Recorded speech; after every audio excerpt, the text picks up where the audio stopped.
Hai, aku Hima dan di sini aku mau ngobrol sambil sedikit bercerita tentang perjalanan hidupku. Ya, dan gini, sadar nggak sadar, di usia 20-an, skill yang dibutuhkan itu adalah skill berani mengambil kesempatan. Karena banyak orang di usia 20-an itu lebih memilih untuk berada di zona nyaman karena takut untuk mengambil resiko. Padahal gak semua kesempatan yang terbuka itu banyak resikonya. Ada yang ada yang resikonya itu ringan, ada yang berat, tergantung kesempatan apa yang mau kita ambil. Dan ini sedikit cerita dari aku. Um, Waktu itu aku bukanlah orang yang berani untuk konten kayak gini. Aku nggak pernah berpikir aku menjadi orang yang yapping kayak gini gitu, yapping di depan kamera apalagi. Tapi hal ini bermula dari ketika aku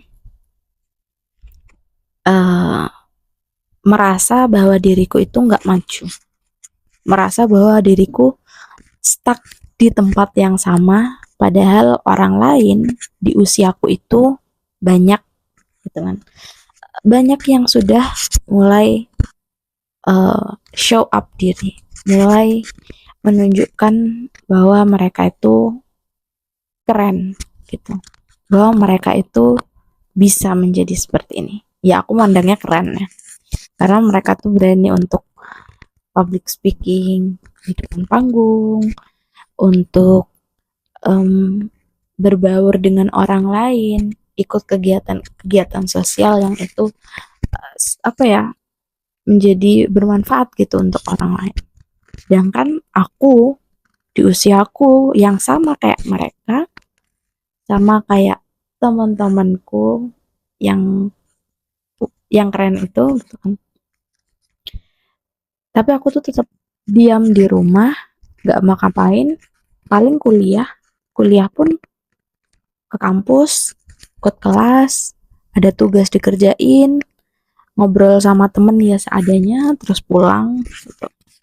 Udah kayak yang ya hidup monoton aja gitu. Dan aku ngeliat teman-temanku tuh kok keren-keren. Kenapa aku kok stuck di sini? Dan aku tuh merenung sekali. Kenapa ya aku nggak ada kesempatan yang terbuka untuk aku?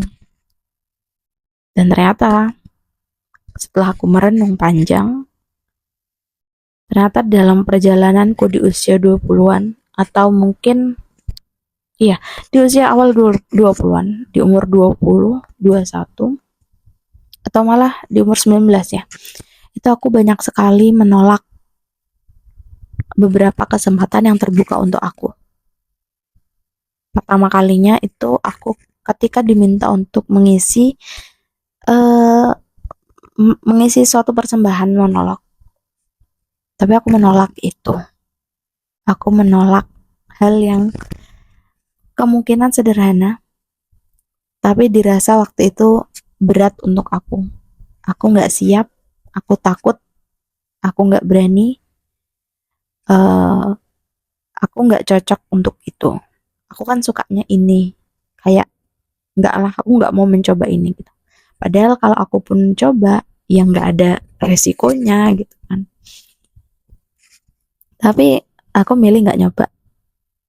Sampai ada kesempatan lain terbuka, aku juga nggak mau karena aku merasa belum siap.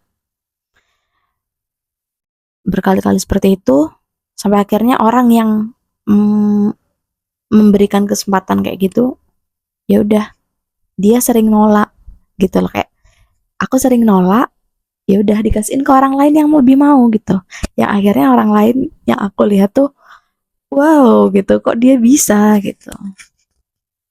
Dan itulah pertama kalinya aku ngerasa kayak aku kok stuck di sini sih gitu.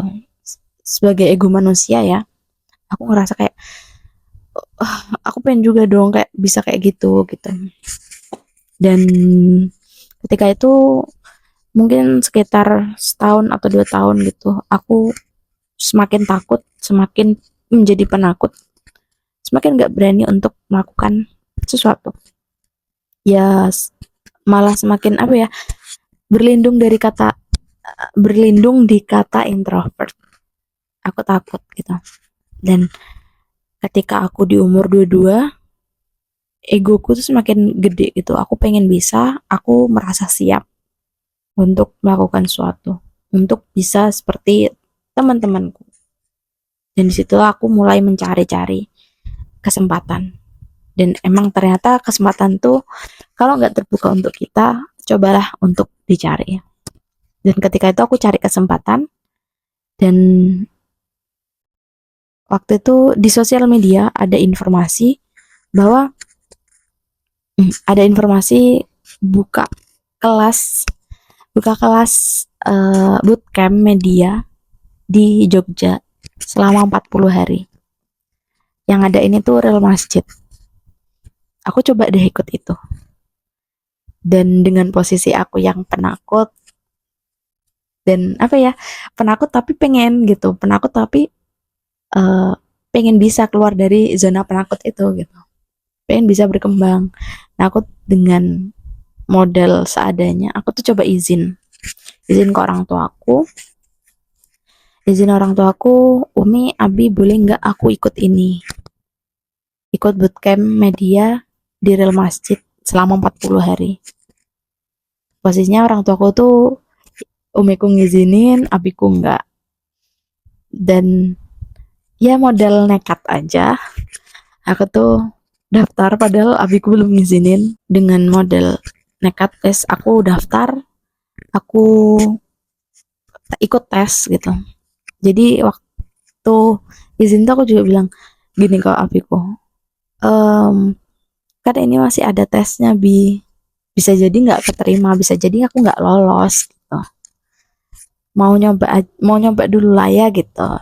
Akhirnya aku ya entah itu diizinin atau enggak, intinya aku daftar, aku ikut tesnya, dan ternyata aku lolos. Ketika aku lolos, aku izin lagi, Abi aku boleh nggak, ini aku udah lolos gitu. Dan ternyata alhamdulillah boleh. Belilah aku tiket dari Jember ke Jogja kereta, karena orang tua aku nggak ada yang bisa nganterin. Emang juga aku nggak, gimana ya, aku pengen bisa sendiri gitu loh. Aku ya wes, dengan persiapan persiapan terus berangkat dari Jember ke Jogja itu kan sekitar 10 jaman lah itu. Nah sampai di Jogja, aku tuh posisinya yang emang nggak tahu nggak tahu stasiun Lempuyangan tuh gimana. Dia model ngelihat orang-orang gitu kan, ketika keluar kereta itu keluarnya kemana, pintu gerbang keluarnya tuh kemana gitu. Nah setelah itu kan karena aku penakut, aku nggak berani tanya, ya aku diem aja, aku buka aplikasi Gokar, aku pesen Gokar gitu. Tapi anehnya ketika aku pesan berkali-kali itu kok di cancel terus gitu. Nah aku tuh awal pesan tuh kayak ya udah biasa aja, terus kok semakin di cancel, kenapa nih. Ya udah deh, aku tanya ke temanku yang kuliah di Jogja dan ke tukang parkir. Ini pun model nekat karena kepepet, itu kan udah maghrib ya, udah mau mendekati maghrib. Karena kepepet itu aku itu deh tanya dan ternyata memang nggak bisa pakai gokar tuh nggak mau jemput. Untung aja aku tuh tanya, kalau nggak tanya aku bakal sampai malam kali ya. Setelah itu kan aku naik ini ya, udah ternyata tadi nggak bisa naik gokar, akhirnya temanku bantu untuk pesankan Maxim. Sampailah aku di Real Masjid. Dan selama di Real Masjid ini, aku tuh nggak cuman belajar tentang media aja, tapi ternyata kita tuh juga diajarin public speaking, dan itu bukan cuma tentang teorinya aja, tapi kita juga langsung praktek. Mulai dari situlah aku mulai berani untuk ngomong di depan kamera, untuk eh, ngob apa ya, berbaur dengan orang lain, ngobrol dengan orang lain, memulai gimana memulai pembicaraan dengan orang lain. Itu aku belajar dari sana. Dan itulah hebatnya ketika kita mau mulai mengambil kesempatan. Entah itu resikonya besar atau kecil, intinya coba aja. Apapun yang terjadi, ketika kesempatan terbuka, jangan sekali-kali untuk menolak. Siap nggak siap, kalau kesempatan ada, maka ambil. Karena setelah kita ngambil itu, kita bisa mulai mempersiapkannya. Gitu. Jadi, itu aja pesan dari aku. Semoga usia 20-annya kita semakin terisi dengan hal-hal yang dapat membuat kita semakin berkembang untuk menjadi lebih baik di usia berikutnya. Thank you, bye.